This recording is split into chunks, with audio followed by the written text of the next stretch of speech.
Welcome to കോൺവെർസേഷൻസിൻ്റെ മറ്റൊരു അധ്യായത്തിലേക്ക് സ്വാഗതം. ഇന്ന് നമ്മൾക്ക് അതിഥികളായിട്ടുള്ളത് രണ്ട് അൺയൂഷ്വൽ ആയിട്ടുള്ള രണ്ടുപേരാണ്. ഒരു സുന്ദരനായ അച്ഛൻ്റെ സുന്ദരിയായ മകൾ. ഇന്ന് നമ്മളുടെ കൂടെ സുന്ദരനായ അച്ഛനും സുന്ദരിയായ മകളും ഉണ്ട്. മലയാള സിനിമയിലെ ഉയർന്നു വരുന്ന തരം എന്ന് പറയാൻ കഴിയില്ല, ഏകദേശം 12ഓളം സിനിമകളിലൂടെ തന്നെ തൻ്റെ വരവ് തെളിയിച്ച ഒരു യുവസുന്ദരിയും 72ഓളം സിനിമകളിലൂടെ മലയാള സിനിമയിലെ നിറസാന്നിധ്യമായ ഒരു സുന്ദരനുമാണ് ഇന്ന് നമ്മളുടെ അതിഥികൾ. We have mister Lishoy and Leona. Welcome sir, welcome Leona. Hello, നമസ്കാരം എല്ലാവർക്കും. ഈ സൗന്ദര്യം ഒരു ശാപമായിട്ട് തോന്നിയിട്ടുണ്ടോ സർ? ആരോടാണ് ചോദ്യം? അച്ഛനോടാണ്. മകളോട് തുടങ്ങുമ്പോൾ അച്ഛനോട് തന്നെ. അച്ഛനിൽ നിന്ന് തുടങ്ങി മകളിലേക്ക് എത്താം. ഈ സുന്ദരനായ വില്ലന്മാർ മലയാളത്തിൽ ആദ്യം മുതൽ കുറച്ച് പേരുണ്ടായിട്ടുണ്ട്. ഇവരൊക്കെ പിന്നീട് നായക നടനായിട്ടും ക്യാരക്ടർ റോളിലും ഒക്കെ വന്നിട്ടുണ്ട്. ഈ സാർ ഈ വളരെ ചെറുപ്പം മുതലേ ഇപ്പോൾ 72ഓളം സിനിമകൾ എന്ന് പറഞ്ഞാൽ അതൊരു വലിയ ബോഡി ഓഫ് വർക്ക് ആണല്ലോ. അതിൽ ഈ സൗന്ദര്യം കാരണം എന്തെങ്കിലും ഒരു റോള് വിട്ടുപോയതായിട്ട് തോന്നിയിട്ടുണ്ട് എപ്പോഴെങ്കിലും? അതുണ്ട്, വിട്ടുപോയിട്ടുണ്ട്. അങ്ങനെയുള്ള ചില സംഭവങ്ങൾ ഉണ്ടായിട്ടുണ്ട് എനിക്ക്.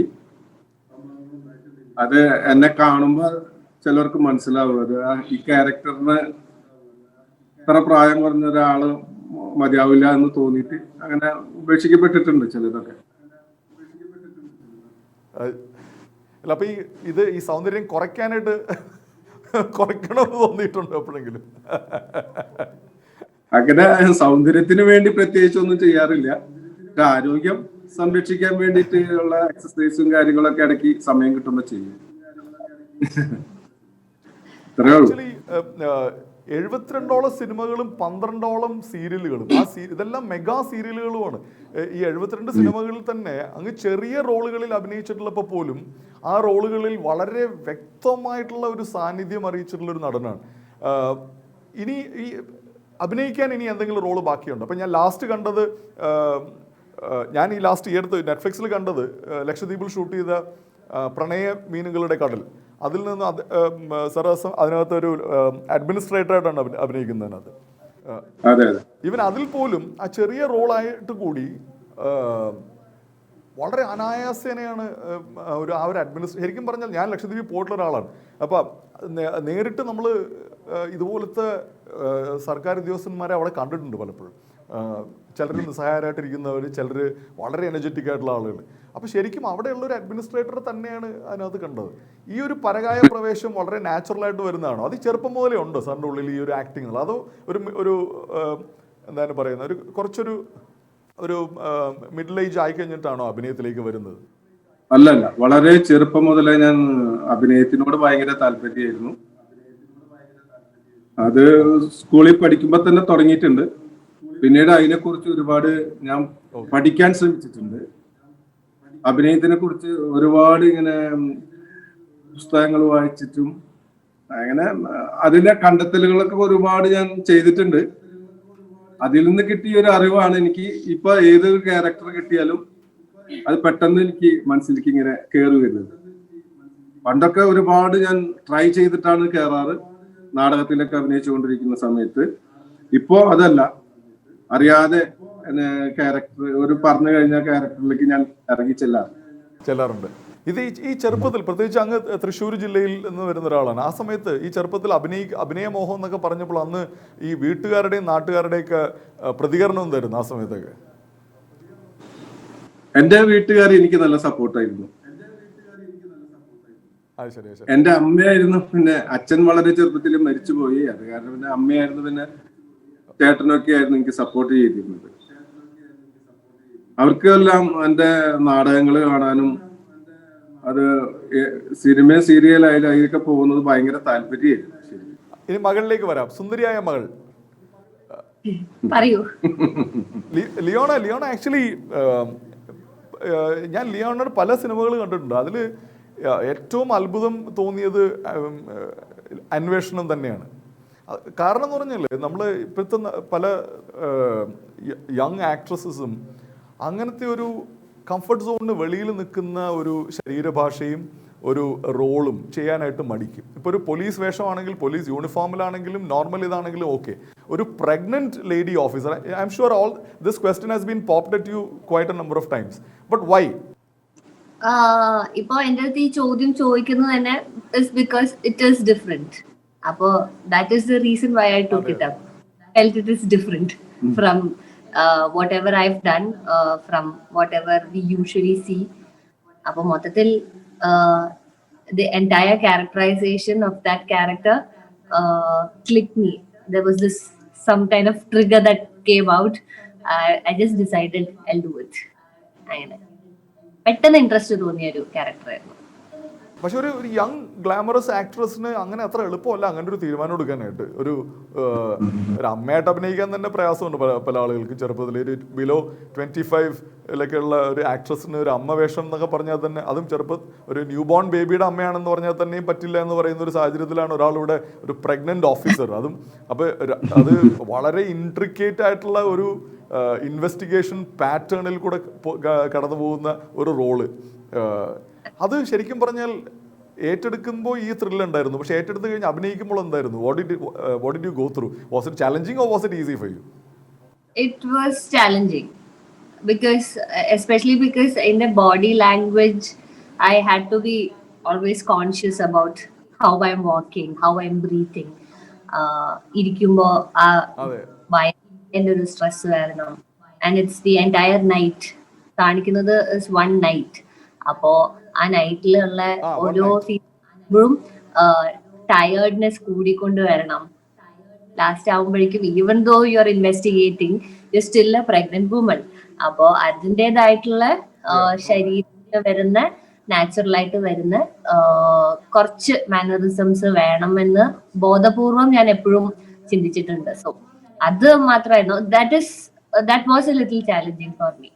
അപ്പോൾ ഇത് who did you base your character on? Did you ഇത് ആരെങ്കിലും ഇങ്ങനെ ഒരു യങ് പ്രഗ്നന്റ് വുമണിനെ കണ്ടിട്ട് അതിനെ ബേസ് ചെയ്താണ്, oh was it purely director driven or screenplay driven characterise? ഒരു ഇംഗ്ലീഷ് മൂവിയിൽ എനിക്കൊരു റെഫറൻസ് പറഞ്ഞു തന്നിട്ടുണ്ടായിരുന്നു, but I didn't watch that movie.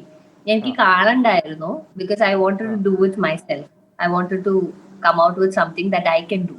അപ്പോ ഞാൻ only thing I kept asking everyone was like അമ്മയുടെ അടുത്ത് അല്ലെങ്കിൽ പ്രഗ്നന്റ് ആയിട്ടുള്ള ഫ്രണ്ട്സിന്റെ അടുത്ത്, പ്രഗ്നന്റ് ആയിട്ടുള്ള ഫ്രണ്ട്സിന്റെ ഭാര്യമാരുടെ അടുത്ത്, അപ്പൊ അങ്ങനത്തെ നമുക്ക് ചുറ്റുമുള്ള സ്ത്രീകളുടെ അടുത്ത് അവര് പ്രഗ്നന്റ് ആയിരിക്കുമ്പോൾ എന്താണ് മാനസികാവസ്ഥ എന്ന് മാത്രമേ ഞാൻ ചോദിച്ചിട്ടുള്ളൂ. ലൈക്ക് എന്തായിരിക്കും നിങ്ങൾ ആ സമയത്ത് ചിന്തിക്കുന്നുണ്ടാവും. അപ്പൊ എന്റെ ഫ്രണ്ട് ഒരാൾ എനിക്ക് പറഞ്ഞത് ഓർമ്മയുണ്ട്. അവന്റെ ഭാര്യ പ്രഗ്നന്റ് ആയിരുന്ന സമയത്ത് she use to spend a lot of time alone. ഒറ്റയ്ക്ക് ഇരുന്ന് ഒരു 6 months പ്രഗ്നന്റ് ആയിരുന്നപ്പോ അവൾ എപ്പോഴും ഒറ്റയ്ക്ക് ഇരുന്ന് കൊച്ചിന്റെ അടുത്ത് ഇങ്ങനെ വെറുതെ സംസാരിച്ചുകൊണ്ടിരിക്കും.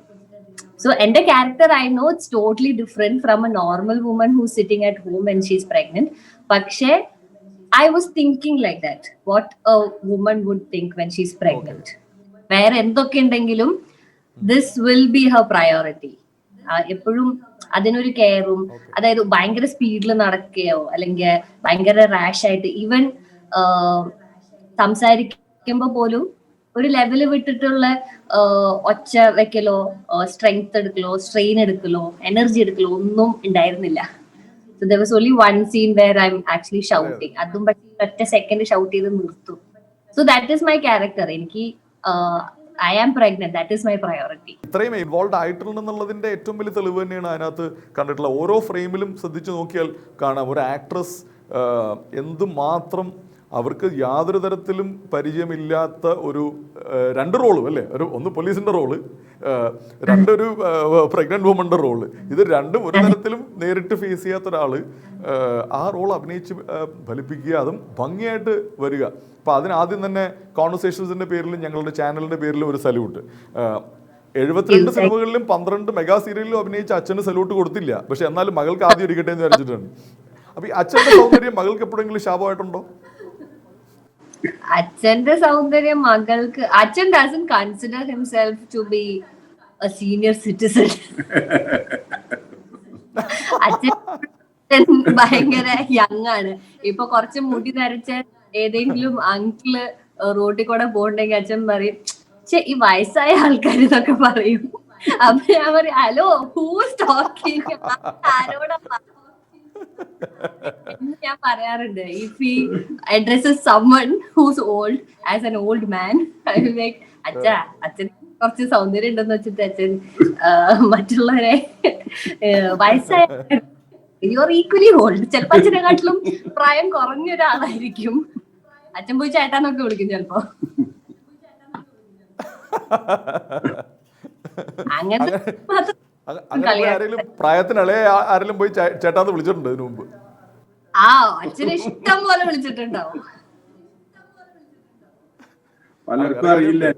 സാറിന് കണ്ടു കഴിഞ്ഞാൽ ഈ പറഞ്ഞ പോലെ ഒരു നമുക്ക് ഈസി ആയിട്ട് ഒരു 45 ബിലോ 50 റോളിൽ ഈസി ആയിട്ട് പ്ലേസ് ചെയ്യാം, ഒരു തരത്തിലും ബുദ്ധിമുട്ടില്ലാതെ. അതിന് മേക്കപ്പ് ഒന്നും വേണ്ട, കാരണം ഒരു മേക്കപ്പും ഇല്ലാതെ ആ ഒരു മിഡിൽ ഏജ്ഡ് റോള് എഫക്റ്റീവ്ലി അഭിനയിക്കാൻ പറ്റുന്ന ഒരു രൂപമുള്ള ഒരാളാണ്. ഇവള് പറയും സീനിയർ സിറ്റിസൺ എന്നൊക്കെ കേട്ടോ. ഞാൻ പറയുന്നു ഇല്ല, അത് ഞാൻ വിശ്വസിച്ചിട്ടില്ല സാർ. അത് നമ്മുടെ പ്രേക്ഷകർ ആരും വിശ്വസിക്കുന്നുമില്ല അങ്ങനെ പറഞ്ഞ അതിനെ.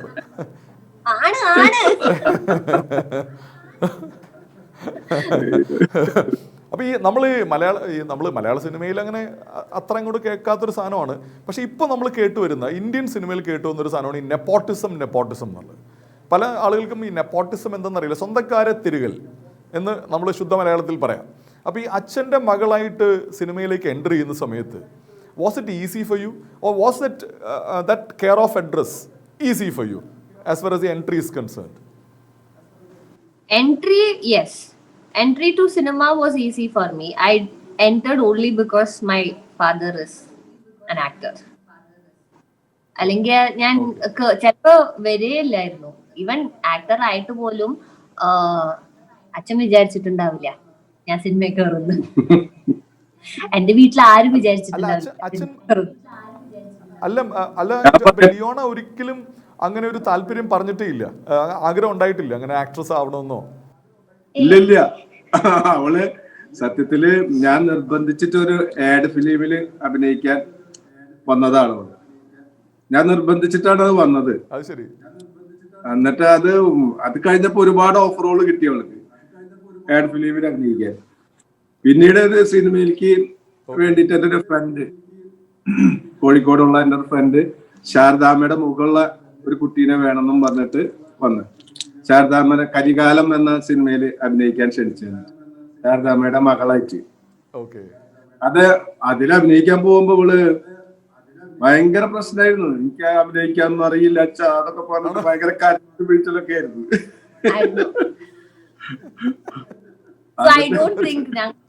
ഞങ്ങളുടെ ഒരു രീതിയില് നെപ്പോട്ടിസം ഹാസ് വർക്ക്ഡ് എന്ന് എനിക്ക് തോന്നിയിട്ടില്ല. പിന്നെ ഞാൻ മകളെ തല്ലി അഭിനയിപ്പിച്ചാണെന്നല്ലേ? First initially I felt that അയ്യോ ഇതെന്തത് എന്നെ നിർബന്ധിക്കില്ല അച്ഛന്നൊക്കെ ഞാൻ പറഞ്ഞിട്ടുണ്ട്. പക്ഷെ it was like I didn't have any idea what to do. അതും ഉണ്ടായിരുന്നു കേട്ടോ. അപ്പൊ ഒരു ഐഡിയ ഉണ്ടായിരുന്നില്ല. But I was very scared. ഞാൻ അത്ര എക്സ്ട്രോവേർട്ട് ഭയങ്കര സോഷ്യലൈസ് ചെയ്യുന്ന ഒരു കുട്ടിയെ ആയിരുന്നില്ല. ഐ വാസ് എപ്പോഴും വീട്ടില്, കോളേജ് കഴിഞ്ഞ് വീട്, എന്റെ കുറച്ച് ഫ്രണ്ട്സ്, അങ്ങനെയൊക്കെ അടങ്ങി ഒതുങ്ങി ജീവിച്ചിരുന്ന ഒരു കുട്ടിയാണ്. അമ്മയുടെ സാരി തുമ്പിന്റെ പിന്നിൽ ഇങ്ങനെ പിടിച്ചു നിൽക്കുന്ന ഒരു പെൺകുട്ടിയായിരുന്നു. അപ്പൊ അപ്പൊ അങ്ങനെ ഇരിക്കണ എന്നെ പെട്ടെന്ന് പിടിച്ചിട്ട് കുറെ ആൾക്കാരുടെ മുമ്പിലിട്ട് അഭിനയിക്കുന്ന പറയുമ്പോ ഞാൻ ഇവിടുന്ന് ഓടിപ്പോകുന്നൊക്കെ അച്ഛനെന്ത് പറഞ്ഞിട്ടുണ്ട്. പക്ഷെ അങ്ങനെ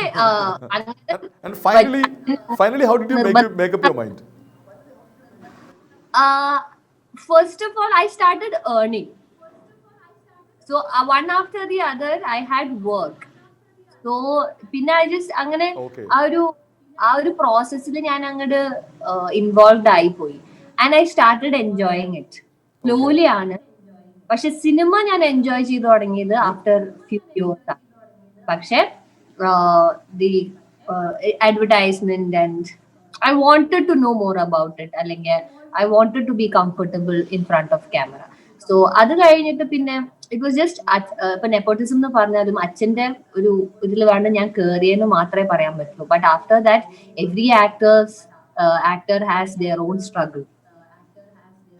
അത് 100%. കാരണം ശരി, ഒരു എൻട്രി, ഒരു ചുവട്ടുപടിയേ കിട്ടുള്ളൂ. അത് കഴിഞ്ഞിട്ട് ആദ്യത്തെ ഫിലിം ഈസി ആയിട്ട് കിട്ടും. രണ്ടാമത്തെയും മൂന്നാമത്തെയും അവനവന്റെ തന്നെ ഹാർഡ് വർക്കും അവനവന്റെ തന്നെ പെർഫോമൻസും പിന്നെയുള്ളൊരു വഴി തെളിയിക്കാൻ പറ്റുള്ളൂ. അത് സംശയമില്ലാത്ത കാര്യമാണ്. അതിപ്പം നമ്മൾ നാഷണൽ ലെവലിലുള്ള ആർട്ടിസ്റ്റ് ആയിക്കോട്ടെ. പക്ഷേ ഇങ്ങനൊരു സംഭവം ഉണ്ട്, അത് കേരളത്തിലും മലയാളത്തിലും ഉണ്ട് എന്നൊക്കെയുള്ള ചില ചർച്ചകൾ നടക്കുമ്പോൾ ഞാൻ ചോദിച്ചെന്നേ ഉള്ളൂ അതിനകത്തേക്ക്. ഇപ്പം as you very rightly said, yes you admit, ശരിയാണ്, എൻ്റെ അച്ഛൻ ഉണ്ടായിരുന്നുകൊണ്ട് എനിക്കൊരു എൻട്രി കിട്ടി. പക്ഷേ അത് കഴിഞ്ഞിട്ടുള്ളത് മുഴുവൻ ഒരു നടി എന്ന നിലയിൽ ലിയോണയുടെ ഓൺ കോൺട്രിബ്യൂഷനും ഇൻവോൾവ്മെൻറ്റും, ആ ഇൻവോൾവ്മെൻറ്റും കോൺട്രിബ്യൂഷനും ഫ്രെയിമിൽ കാണാനും ഉണ്ട് ലിയോണ. അപ്പോൾ അതുകൊണ്ട് you can be proud of your achievement. And what next? ലിയോണയുടെ ഇനിയുള്ള ഫ്യൂച്ചർ എങ്ങനെയാണ് പ്ലാൻ ചെയ്തിരിക്കുന്നത്? What are the kind of projects that you are working on? What are the kind of projects that are being offered? മലയാളത്തിൽ നിന്ന് മറ്റ് ലാംഗ്വേജുകളിലേക്ക് എന്തെങ്കിലും ഒരു പറിച്ചു നടലുണ്ടോ? 2020 was supposed to be an amazing year in terms of my career, പക്ഷേ unfortunately it is not right now. പക്ഷേ I've done 3 movies. Movies already shoot ചെയ്ത് വെച്ചിരിക്കുന്ന 3 മൂവീസ് ഉണ്ടായിരുന്നു. ലൈക് വൺ വാസ് ജിൻ എന്ന് പറഞ്ഞ സിനിമ, സിദ്ധാർത്ഥ് ഭാരതി ചെയ്ത് സൗബിൻകാടെ കൂടെ അഭിനയിച്ച സിനിമ. ആൻഡ് വരയൻ എന്ന് പറഞ്ഞ സിനിമ ജിജോ ജോസഫ് ചെയ്ത് സിജു വിൽസന്റെ കൂടെ അഭിനയിച്ച സിനിമ. ആൻഡ് വീണ്ടും I did another police officer, like a proper police officer role with Lalettan, Ram എന്ന് പറഞ്ഞ സിനിമ ജിത്തു ജോസഫ് സർ ഡയറക്ട് ചെയ്തിട്ട്. So all these projects were very exciting and I was like, oh 2020 കളക്കും ഞാൻ എന്നൊക്കെ വിചാരിച്ചതാ. And yeah, I did a Telugu movie. Adum was supposed to release in 2020. ഇതെല്ലാം ഒരുമിച്ച് one after the other ഭയങ്കര super ഹിറ്റുകൾ ആവട്ടെ എന്ന് ആഗ്രഹിക്കുന്നു, ആശംസിക്കുന്നു. 2020 ഇനിയുണ്ട് നമുക്ക് മാസങ്ങൾ. ഒരു പക്ഷേ നേരത്തെ റിലീസ് ചെയ്തിരുന്നെങ്കിൽ ഒട്ടനവധി സിനിമകളുടെ ഇടയിൽപ്പെട്ട് ഒരു പക്ഷേ മറഞ്ഞു പോകുമായിരുന്ന, അല്ലെങ്കിൽ അങ്ങനെയൊക്കെ സംഭവിക്കുമായിരുന്ന ഒരു സാധനത്തിന് നമുക്കൊരു ഇൻഡിവിജ്വൽ റെസ്പോൺസ് കിട്ടുമെന്ന് വിചാരിക്കാം. To convert a negative environment into a positive scenario. അതെ. Yeah, we are also hoping for the same. ഒടുവിൽ പോലീസ് ഓഫീസറിന്റെ വേഷം കിട്ടി. കിട്ടി. അത് കഴിഞ്ഞിട്ട് തന്നെയായിരുന്നു. പക്ഷേ I couldn't resist it. It was Lalaten's movie. I always wanted to act with Lalaten. I know. No, did you have scenes where you were questioning him or? Oh yes, I had only scenes with him. Ella combination was with Lalaten. And I remember first day ഞാൻ shoot ലൊക്കേഷനിൽ പോയിട്ട് എനിക്ക് scene തന്നപ്പോ the first dialogue ആ സീനിലുള്ള dialogue ആയിരുന്നു, നിങ്ങൾ എന്താ എന്റെ കഴിവിനെ ചോദ്യം ചെയ്യാണോ to Lalaten. And I was like, how ironical is this? അപ്പോ അതായിരുന്നു ലാലേട്ടന്റെ ചോദ്യം ചെയ്യലുണ്ടായിരുന്നു. പിന്നെ it was like more of ഒരു ഇമോഷണൽ ഫാമിലി ത്രില്ലർ പോലത്തെ ഒരു സിനിമയായിരുന്നു. Okay, so how was it interrogating Lalaten? മലയാളത്തിന്റെ ഏറ്റവും വലിയ പ്രതിഭാസം, അദ്ദേഹത്തിന്റെ മുന്നിൽ എങ്ങനെ അദ്ദേഹത്തിന് ചോദ്യം ചെയ്യാനായിട്ടുള്ള അവസരം, ഒരു മൈൻഡ് സെറ്റ്? ഇനീഷ്യലി ഭയങ്കര പേടിയായിരുന്നു. സ്റ്റാർട്ടിംഗ് ഡേയ്സ് എനിക്ക് ഭയങ്കര ടെൻഷനായിരുന്നു. എനിക്ക് സ്റ്റാർട്ടിംഗ് ഡേ എപ്പോഴും പ്രശ്നമാണ്. ആരായാലും ആക്ടേഴ്സ് ആരായാലും ഭയങ്കര പ്രശ്നമാണ്. പക്ഷെ ഇത് ലാലേട്ടൻ, സിദ്ദിഖ് സർ എല്ലാരും കൂടി ഇരിക്കുമ്പോൾ എൻ്റെ അടുത്ത് കുറെ ഡയലോഗ്സും and always all the scenes ലാലേട്ടന്റെ കൂടെ കോമ്പിനേഷൻ ഉള്ള സീൻസിൽ മൊത്തം എനിക്ക് മറ്റേ 5-6 പേജ് ഡയലോഗും ലാലേട്ടൻ മറ്റേ ഒറ്റ സെന്റൻസ് ഒക്കെ പറയുള്ളൂ. അപ്പോ ഇറ്റ്സ് ലൈക്ക് അയ്യോ ഡയലോഗ്സ് ഇത്ര പറയുമ്പോ തന്നെ എനിക്ക് പേടിയായിട്ട് വയ്യാതായിപ്പോവും. പക്ഷെ ഇനീഷ്യലി കുറച്ച് ദിവസം മാത്രമേ അങ്ങനത്തെ ഒരു അൺകംഫർട്ടബിൾ ആയിട്ട് എനിക്ക് ഭയങ്കര കോൺഷ്യസ് ആയിട്ട് തോന്നിയുള്ളൂ. പിന്നെ ലാലേട്ടൻ ഭയങ്കര കമ്പനിയായി. ലാലേട്ടൻ കമ്പനി ആയപ്പോ പിന്നെ it was fun to work. പിന്നെ ലാലേട്ടൻ ഇടയ്ക്ക് വന്നിട്ട് മറ്റേ ഡ്രസ്സിങ് അല്ലെങ്കിൽ എന്റെ തൊപ്പി, ഞാൻ SP ആയിരുന്നു അതില്. അപ്പൊ SP-യുടെ മറ്റേ ഒരു ചെരിഞ്ഞിരിക്കുന്ന തൊപ്പി, ആ തൊപ്പി ഇടയ്ക്കിടയ്ക്ക് അപ്പൊ ഈ കുട്ടിയുടെ തൊപ്പി എന്താ എങ്ങനെയെന്ന് പറഞ്ഞിട്ട് തൊപ്പി ശരിയാക്കും. And I am like, oh Lalettan is actually എന്റെ തൊപ്പി ശരിയാക്കി തരുന്നത് ലാലേട്ടനാണല്ലോ ദൈവമേ എന്ന് ഇടയ്ക്ക് ഇങ്ങനെ ഓർമ്മ വരും. But it was A nice feeling actually. ഇത്രയും വലിയൊരു ലെജൻഡ് ആണ് നമ്മുടെ കൂടെ നിൽക്കുന്നതെന്നോ അഭിനയിക്കുന്നതെന്നോ അങ്ങനത്തെ ഒരു ഫീലേ ലാലേട്ടൻ. ജസ്റ്റ് നോർമൽ ഒരു കോ ആക്ടർ ആണ്. Is just doing his job and moving quietly. ഞാൻ ഇനി ഒരു ചോദ്യം ചോദിക്കട്ടെ. അതെ, അച്ഛൻ എന്ന നടനെ കണ്ടുപഠിക്കാനാണോ അതോ മലയാള സിനിമയിലെ ചില താരങ്ങളെ കണ്ടുപിടിക്കാനാണോ ഇഷ്ടം? വളരെ ട്രിക്കി ആയിട്ടുള്ളൊരു ചോദ്യമാണ്. കാരണം തൊട്ടടുത്ത് അച്ഛൻ ഇരിക്കുമ്പോൾ പ്രത്യേകിച്ചു. അച്ഛൻ ഇരിക്കുന്നതുകൊണ്ട് കുഴപ്പമൊന്നുമില്ല, എനിക്കെല്ലാം പറയാം. എന്തും പറയാൻ. അച്ഛനെ ആസ് ആക്ടർ ഞാൻ എല്ലാ ആക്ടേഴ്സിനെയും ഒരുപോലെ ഒബ്സർവ് ചെയ്യാറുണ്ട്. പക്ഷെ I have never tried to imitate anyone. അച്ഛൻ ഒരു ഇമോഷനെ എങ്ങനെയാണ് ഉൾക്കൊള്ളുന്നത് എന്നുള്ളത് മേ ബി ഞാൻ അങ്ങനെയല്ലായിരിക്കും ഉൾക്കൊള്ളാം. So I think in my own എനിക്ക് എന്റേതായിട്ടുള്ള ഒരു തോട്ട് പ്രോസസ് തന്നെ ഉണ്ട്. അപ്പൊ ഞാൻ ചിന്തിക്കുന്ന ഓരോ ക്യാരക്ടറും it might be little different. ഞാൻ എപ്പോഴും അത് കാരണം I speak with the script writer അല്ലെങ്കിൽ director. I just want to know how this character thinks. I don't want to think that Leona ചിന്തിക്കുന്ന മാതിരി ആ ക്യാരക്ടർ ചിന്തിക്കണം എന്ന് എനിക്ക് വാശി പിടിക്കാൻ പറ്റില്ലല്ലോ. സോ അത് കാരണം ഐ കീപ് തിങ്കിങ്. ഞാൻ ഭയങ്കരമായിട്ട് ചിന്തിച്ചു കൂട്ടും ആ കാര്യത്തില്. സോ അങ്ങനെയാണ് ഞാൻ കൂടുതൽ ചെയ്യാറ്. പക്ഷെ acting vice I observe every one. ഞാനൊരു സിനിമ കണ്ടു കഴിഞ്ഞാൽ ആക്ടിംഗ് ആണ് കൂടുതൽ ഒബ്സർവ് ചെയ്യാറ്. നൗ അച്ഛൻ അഭിനയിക്കുമ്പോൾ ലിഷോയ് സർ, മകള് അഭിനയ രംഗത്തേക്ക് വന്നത് ശരിക്കും പറഞ്ഞാൽ അച്ഛനൊരു ഭീഷണിയായോ? ഇപ്പൊ മറ്റേത് നമ്മൾ സ്വന്തം ഒരു ഒരു റോള് മാത്രം നോക്കിയെടുത്താൽ, ഇതിപ്പം മകളുടെയും കൂടെ ഒരു സ്റ്റേറ്റസും കൂടെ വന്നപ്പോൾ ആസ് എൻ ആക്ട്രസ് ഒരു അഡീഷണൽ റെസ്പോൺസിബിലിറ്റി വന്നോ? അത് കുറച്ച് വന്നിട്ടുണ്ട്. ഞാൻ ഏത് റോളും എടുക്കുമായിരുന്നു. ഇപ്പൊ ആര് വിളിച്ചാലും എന്താ റോളെന്ന് പോലും ചോദിക്കാതെ ഞാൻ പലരിടത്തും പോകാറ്. പക്ഷെ ഇപ്പൊ കുറച്ച് ശ്രദ്ധിച്ചിട്ട് എടുക്കുന്നുള്ളൂ. അല്ലെങ്കിൽ ഞാനും അമ്മയും അച്ഛനും ശരി.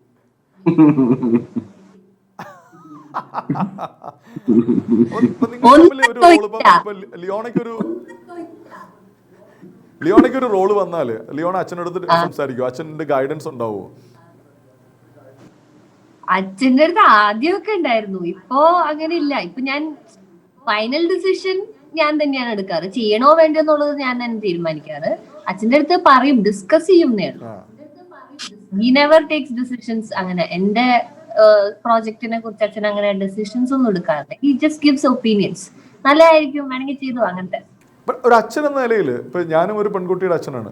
ഒരു മകൾ ഇങ്ങനെ നമ്മുടെ കൈക്കുള്ളയിലിരുന്ന മകൾ അത് പൊട്ടിച്ച് പുറത്തേക്ക് പോയി സ്വന്തമായൊരു വ്യക്തിത്വവും സ്വന്തമായൊരു ജേണിയും തുടങ്ങുമ്പോൾ ഒരു അച്ഛൻ എന്ന നിലയിൽ what is that you feel inside U? വളരെ സന്തോഷം. അവൾ എങ്ങനെ പോയാലും എവിടം വരെ പോകുന്നുള്ളത് എനിക്കറിയാം. പക്ഷെ അത് അവള് നല്ല വേണ്ടി പോകുന്നുള്ളതും വ്യക്തമായിട്ട് അറിയാം. അതെ, നല്ല കുട്ടിയാണ്. പ്രത്യേകിച്ച് അച്ഛനും മകളും അച്ഛനും തമ്മിലുള്ള ഒരു കണക്ട് ഉണ്ടല്ലോ, ഒരു ഇമോഷണൽ കണക്ട് ഉണ്ടല്ലോ. അറ്റ് ദ സെയിം ടൈം അച്ഛൻ്റെ ഒരു കരുതലും, മകൾക്ക് അച്ഛൻ്റെ ആ കരുതൽ ചില സമയത്തെങ്കിലും ഒരു ഉപദ്രവമായിട്ട് തോന്നാറുണ്ടോ?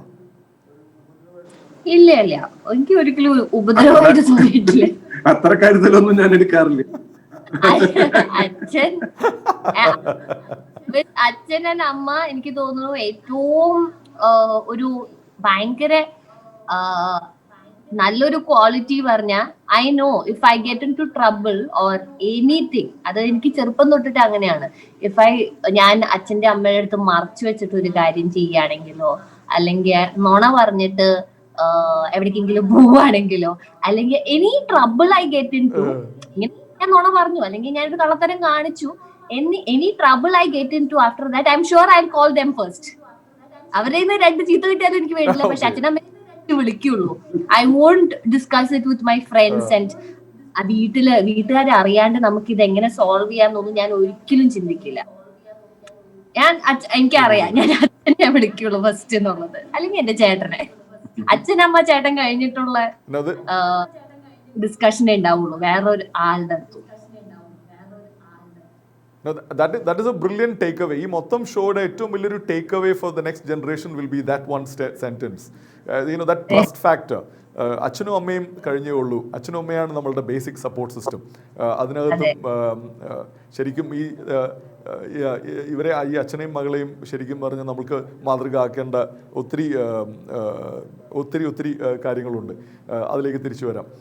ലിഷോയ് സാർ സിനിമ ഇപ്പം 72ഓളം സിനിമകൾ, ഞാൻ നമ്മൾക്ക് ഈ അവൈലബിൾ ആയിട്ടുള്ള ഡീറ്റെയിൽസ് വെച്ചിട്ട് 72 സിനിമകളാണ് അങ്ങയുടെ പേരിൽ പറഞ്ഞിട്ടുള്ളത്. അതിൽ കൂടുതൽ ഒരുപക്ഷെ കാണും. അതിൽ ഏറ്റവും മെമ്മറബിൾ ആയിട്ടുള്ള വേഷം ചെയ്തത് ഏതാണ്? കസ്തൂരിമാൻ തന്നെയാണ്.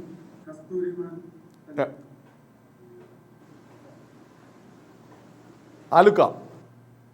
അതെ അതെ, ലോഹിത് ദാസിന്റെ അതൊരു അതെ അതെ അതൊരു മാസ്റ്റർ സ്ട്രോക്ക് ആയിരുന്നു. കാരണം അങ്ങയുടെ ഒരു ക്യാരക്ടറിന്റെ ഒരു എവല്യൂഷൻ, അതിനകത്ത് സിനിമ തുടങ്ങുമ്പോഴുള്ള ക്യാരക്ടർ അല്ല സിനിമ കഴിയാറാവുമ്പോഴുള്ള ആ ക്യാരക്ടറിൽ വരുന്ന മാറ്റങ്ങളൊക്കെ അത് ശരിക്കും ലോഹി സാറ് പറഞ്ഞു തന്നതാണോ അതോ അങ്ങയുടെ ഓൺ കോൺട്രിബ്യൂഷൻ ആണോ? ആ ഒരു ഒരു ഒരു ചേഞ്ച്, ഒരു ഭീകരമായ ഒരു ട്രാൻസിഷൻ ഉണ്ട് അതിനകത്ത്.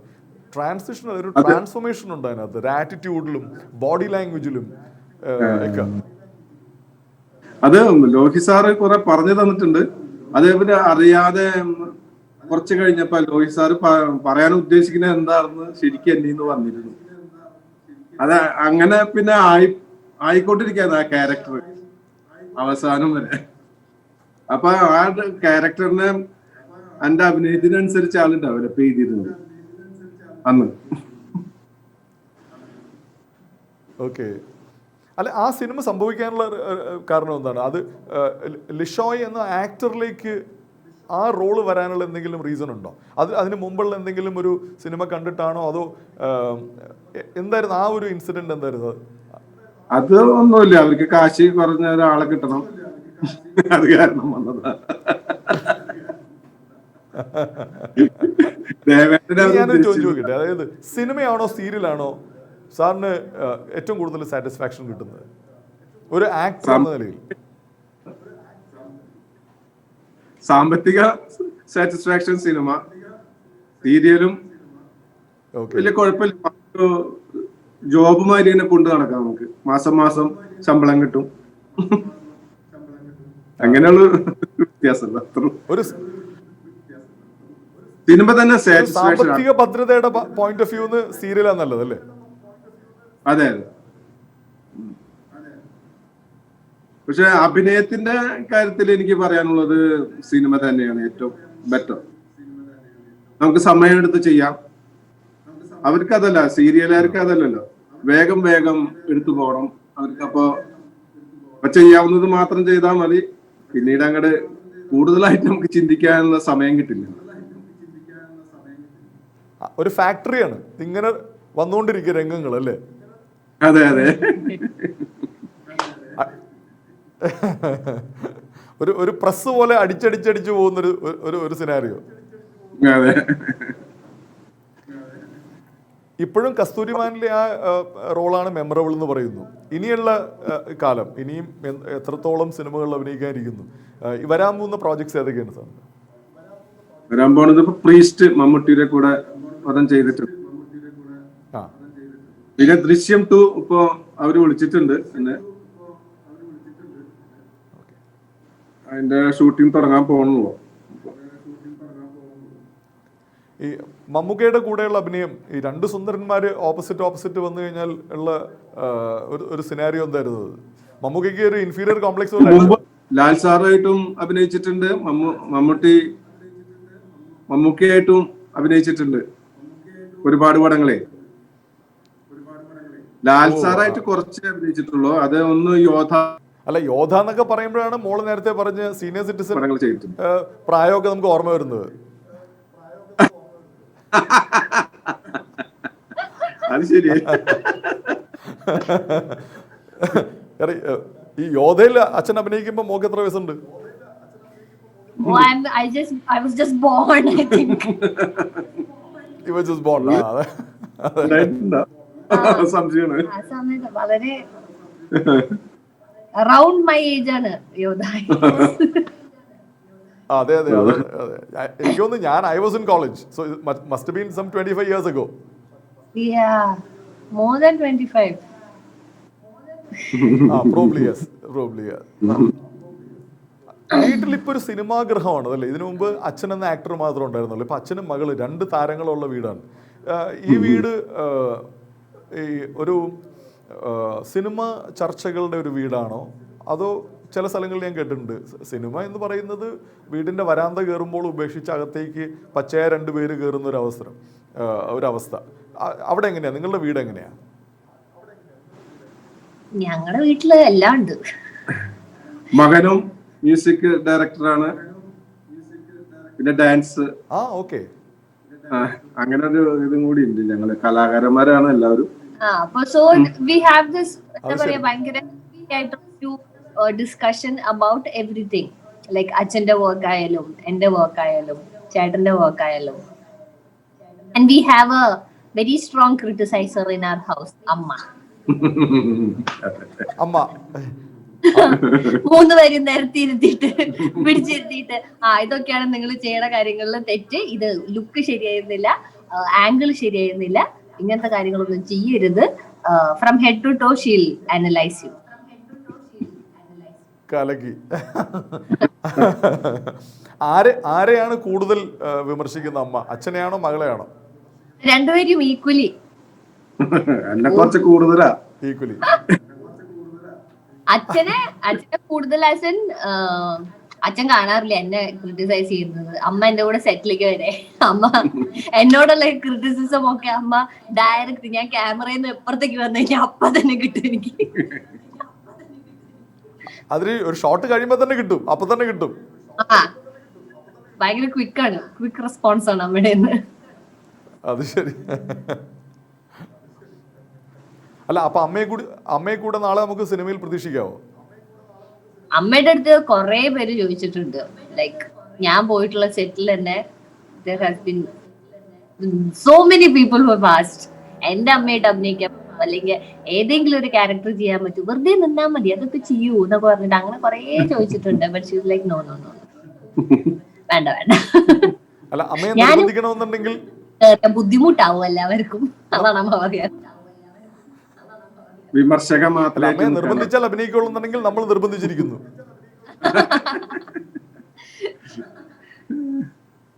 അറിയില്ല, ഞങ്ങള് ഭയങ്കര 2 പേരും കൂടെ ഒരു സിനിമയിൽ അഭിനയിച്ചിട്ടുണ്ടോ? അഭിനയിക്കാം. ഞങ്ങൾ അങ്ങനെ അഭിനയിച്ചിട്ടില്ല, ഇതേവരെ അതിനുള്ള ചാൻസ് കിട്ടി. അപ്പൊ ഇത്രയും നേരം നമ്മളുടെ ഒപ്പം സഹകരിച്ചതിന് ഈ സുന്ദരനായ അച്ഛനും സുന്ദരനായ മകൾക്കും ഒത്തിരി നന്ദി. It was fun chatting with you both. As I expected, 2 chilled out father and daughter. And let me wish you on behalf of Conversations many more years of phenomenal presence on the Indian screen, not just restricted to Malayalam, to many more languages. May God bless you with abundance, with phenomenal offers, and may your father look as handsome as he is for the rest of his life, and may you remain the princess in his life. And let me also wish your family all the very best. And on behalf of Conversations, on behalf of our channel, let me wish you goodbye. Thank you very much, Mr. Lishoy and Leona from the studios. Signing off, Bye. Big Mouth on the mic, Thank Sujil Chandra Bose.